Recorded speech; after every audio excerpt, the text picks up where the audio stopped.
Says we're live. Good. Let's check the volume's working. Right, can you hear me now? Testing. We'll get onto YouTube first. Yeah, 1, 2, 3, yes. If you can hear me Come up on now. my watch. Yes. Yeah, Hey. How easy is that? he was there sweating for 20 minutes. Well, I'm just thinking, why is it being so difficult? Well, good question. Yeah. I've given a list, went through the steps. Well, I did ask for the suggestion, a complete idiot's or dummy's guide, I said. Anyway, Really? yeah. Yeah, Okay. Good evening, councillors and Christina. Welcome to this meeting of the Human Resources Committee extraordinary meeting held today on the 3rd of November. The agenda is as follows. Item 1 is apologies for absence received. I think we have apologies from Councillor Breen. Before I go on, we do need someone to minute this meeting in the absence of the town clerk. Is anyone willing to do minutes? I haven't got capacity to do that this week. Okay, I can do it. There's no problem. Excellent. If I can multitask. Okay, the second item is declarations of interest. To receive any declarations of interest, disclosable pecuniary interest from members in respect of business on the agenda. Anything to declare? No. Nothing, No. thank you. The next item is minutes, to receive and approve the minutes of the HR committee held on the 6th of October and to consider any matters arising from those minutes not covered elsewhere in this agenda. Shall we just go through the minutes page by page? So anything on page 1? No.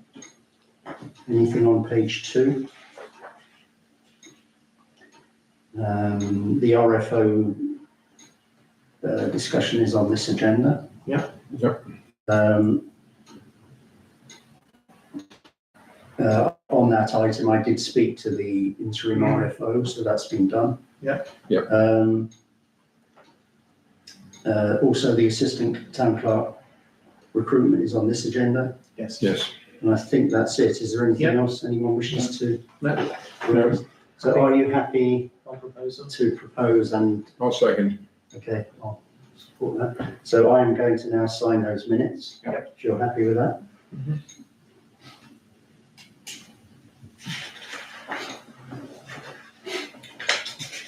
Just initial them first. And then sign.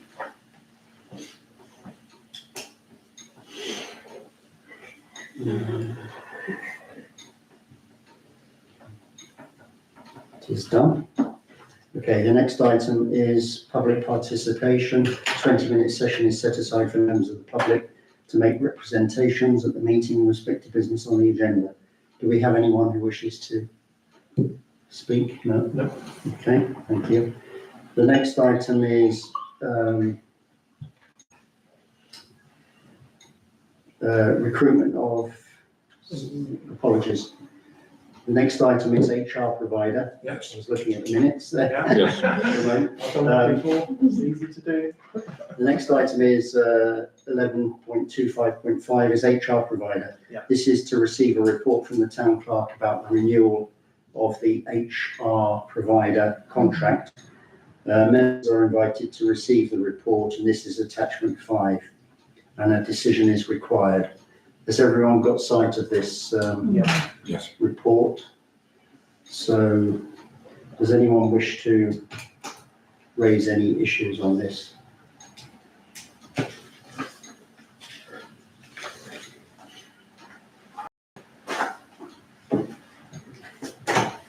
Councillor Black? Yes. I had a look at HR Solvit. Person local operation, I think, isn't it? There are advantages in, and we can certainly probably build up a good relationship, but they don't currently have an HR portal. We could do as an add-on, And my concern is if it's essentially a one-person operation, people do take holidays, people unfortunately do fall ill occasionally, and given the complexity of HR now, unless this person has access to 2 or 3 publications, which will really keep that person up to date on all the law, particularly the tremendous changes that are coming down the track, I think it's a little bit risky myself. So I'm not sure that would necessarily be my first choice, but of course the meeting may take a different view. It's a fair point. So I will discount that organisation, albeit organisational one, because they're not tied into local authority delivery in any case. So I think there are too many risks around them. And what is the benefit? There isn't a financial benefit when you look at the costings to any great extent. So I personally would leave them aside. The issue I've got in terms of, so I think I've got 2 issues. The current provider, I'm not sure whether we've engaged with them sufficiently to make sure they deliver for us the service we want. So I'm not necessarily minded to just leapfrog across to a different provider. And there are 2 technical aspects to making that statement. One is that it's not entirely clear to me what the costings really are. I found it difficult to do a cost comparison. Yeah. Because particularly if you look at each of them, they've got different tiers and all that sort of thing. So it's quite a complex matrix. Also, Peninsula doesn't include a plus VAT. So there are 2 questions that flow out of that. Is that reclaimable by the local authority, i.e. the town council, in this area of operation? And if it is, that takes them both back to point 0 in terms of that. And if not, why is Peninsula's pricing not stating plus VAT? Is that because it's been baked in? So I'm confused what we're comparing. But back to the start of what I was saying is, I'm not entirely convinced that we've really challenged Peninsula properly in terms of their delivery.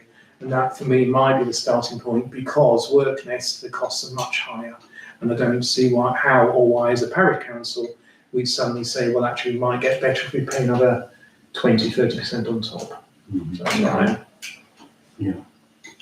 I'm also a bit concerned that they seem to have some facilities for people management, which we don't seem to use.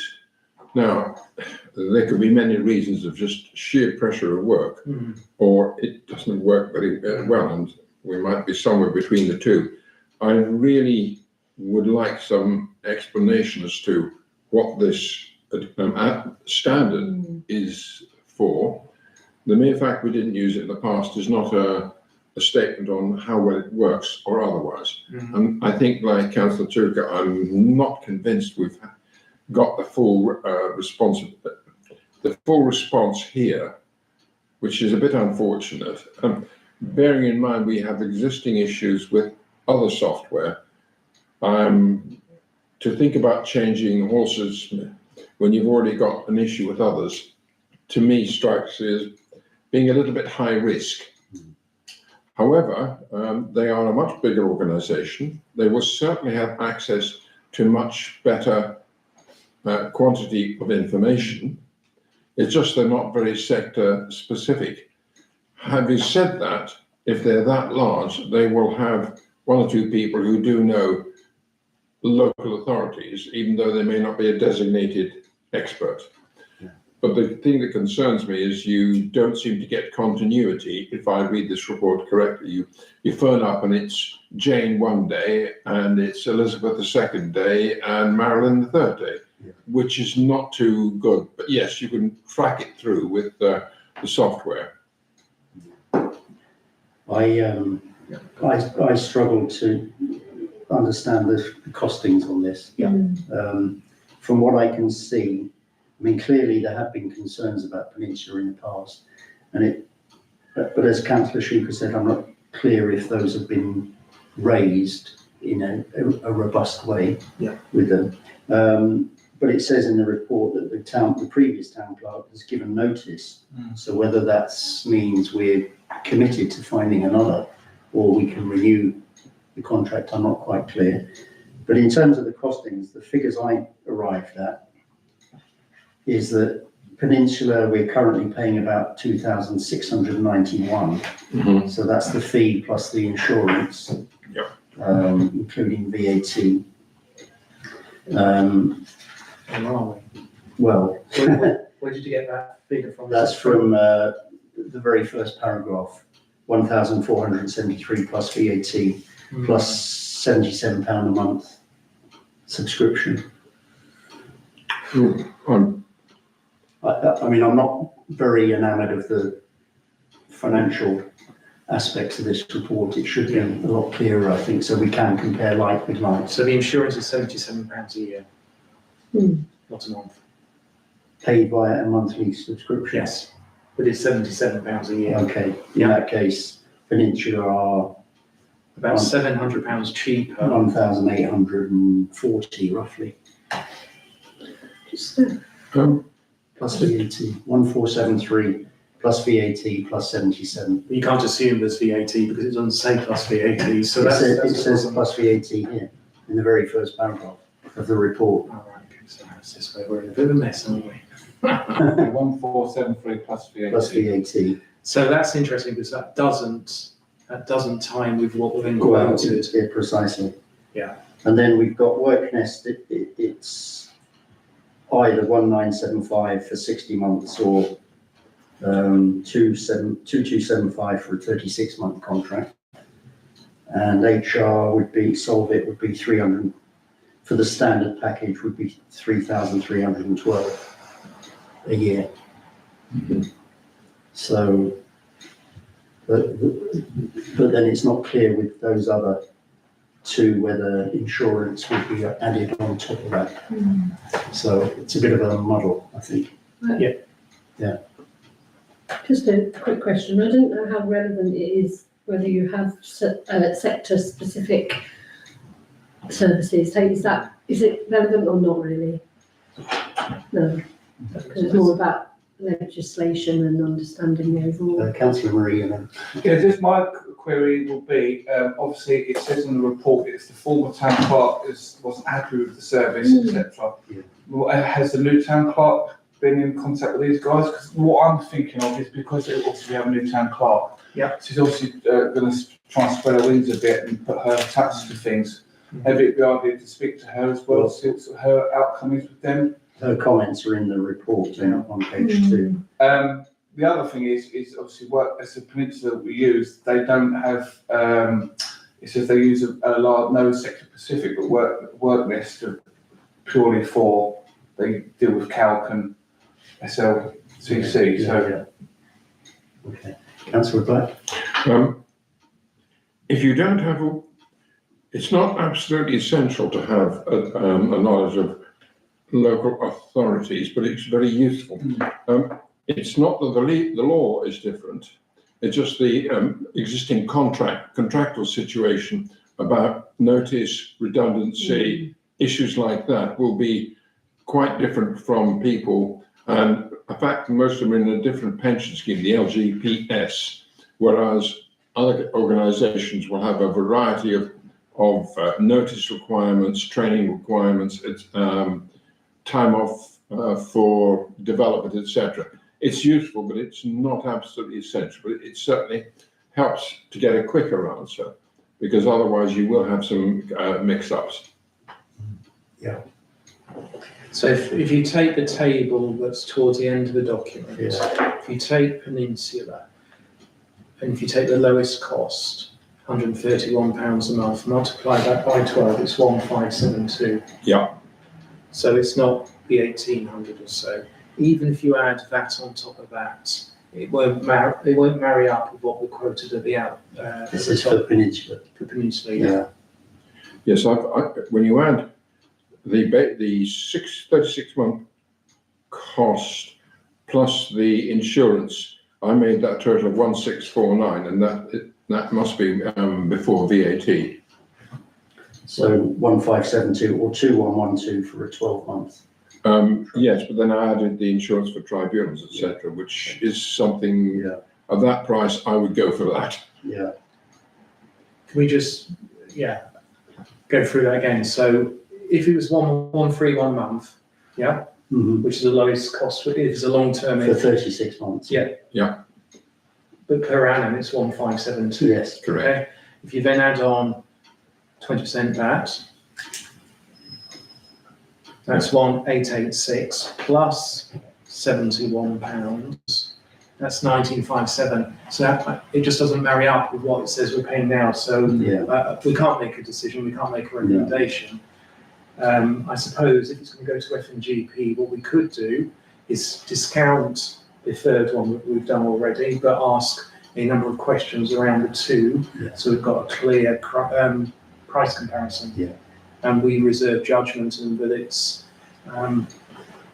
for me, I think Town Clerk's been here too soon to make her judgment Yeah. on the service, Yeah. and she should pick up with them if she feels there is an issue about engagement. That's the first step. I think that's a good opportunity for her as a new town clerk to say, look, the previous clerk and Yeah. some members have these concerns. Can Yes. we discuss these with you in a kind of open and forthright way? Yeah. And then come back. So the feeling I'm getting from this meeting is that we should defer this and come back to another HR, which will be when in January. January. Yeah. We have until the end of January. I do think though we should discount the very small local business. Yes, I agree. So it's between these two. Yeah. The tone of this report is towards Worknest. That's my feeling, but Yes. from the recommendations, but clearly they're going to be more expensive. Not enormously so. Well, I think we should reserve judgment because we haven't Well, we haven't got figures we can rely on. Yeah. Uh, So I On the think, information we've got, it's uncertain. so I think in terms of the budget process, we need to put in a figure that's covers these two quotes. Yeah. And then come back to this in January. Yeah. With a clearer report where we can see the real costs side by Yeah. side And that gives enough opportunity for the town clerk to engage with community about before. take the issues and see how they respond. It would be very helpful to understand if as the former town clerk said that she was not going to renew it, whether that's been formally declared and the cut-off date, Yeah. because you may have to do something in the short term or, extend it for 3 months or whatever. But I do think that's a question that needs to be asked fairly urgently. Yeah, but the fact that it says I have gone to 3 different providers, including Peninsula, suggests that they are a potential provider within the frame. So if you just look at the first substantial paragraph in the report, it says, as a result, it's talking about the previous town clerk, she has handed in the notice of the HR contract and it will expire on the 31st of January. Yeah. So we might even be hostages to fortune on Yeah. this. It would be nice in such a situation that it's like a web provider where they offer you a new deal. Maybe a lower Yeah. Sign up with this lower tariff. for a mere 5 years. So I'm prepared to propose that we defer this to the January meeting. Ask the town clerk to discuss the concerns with Peninsula in advance of that meeting and provide a fresh report with clear costings of each provider. How late in January Exactly. is the scheduled HR meeting? That's what I'm just looking Is at it the now. 6th of January, is it? Oh. 7th, Oh, okay. Wednesday, 7th. 7th. Cutting it fine, but 7th, yeah. cutting it fine. The issue will be that we can't make a financial decision if it is to move to a new contract without either F&GP if it's within their remit or to STC, full STC. Yeah. But we can ask FGP to make a budgetary sum available that covers the potential cost. Yes. So an easier route might be is that F&GP is on the 17th, is that right? Correct. 19th. 17th, 19th? 19th. Yeah, so there's enough time Town clerk returns on the 10th. That means the papers will need to go out on the 19th, so they'll need to go out on the end of that week. So she's got a week to do the homework to enable F&GP to make a decision. So I think waiting to January is just too risky if we've already served notice. No. Yeah, but our recommendation would be not to pursue the third provider. And our recommendation is that we need more clarity and also a conversation by town clerk with Financier in terms So of a recommendation to the FGP on the 19th to look at those. from this committee that we just look at those two side by side. Yeah. And FGP makes a decision on our recommendation of that process going Yeah. forward. Is I'm that, happy with that. anyone prepared to second that? I'll second that. All those in favour? So, just to be clear, we will ask the town clerk to engage with Peninsula and provide a report to FGP on the 19th with the two providers, Peninsula and Worknest, side by side, with a clear financial comparison between the two. Yeah. And the commentary from Peninsula about their shortcomings and ongoing Yeah. performance. Yeah. Okay, Happy with that. so that's agreed. Yes. Right. Next item is a vote on confidential matters. So to resolve under the Public Bodies Admissions to Meetings Act 1960 and in accordance with Standing Order 5.1.2, to exclude the press and public on the grounds that publicity would be prejudicial to the public interest by reason of the confidential nature of the business to be transacted. And the specific reason here is that we will be discussing information relating to a particular employee or a particular office holder under the authority. And the decision is required on that. And this confidential vote relates to the following three items rather, which is 11.25.7, 11.25.8 and 11.25.9. The date and time of the next meeting is Wednesday, the 7th of January. That's not a confidential item. Yep. If we're happy to agree that. I'm happy to propose that. Okay. Second it. Okay, all those in favour of the date of the next meeting? So we're now voting on the three items I've just listed. Yeah. Are you happy for those to be treated in confidential session? I'll propose that. I'll second it. All those in favour? So that's agreed. Thank you. So we move on. Okay. Turn the recording off.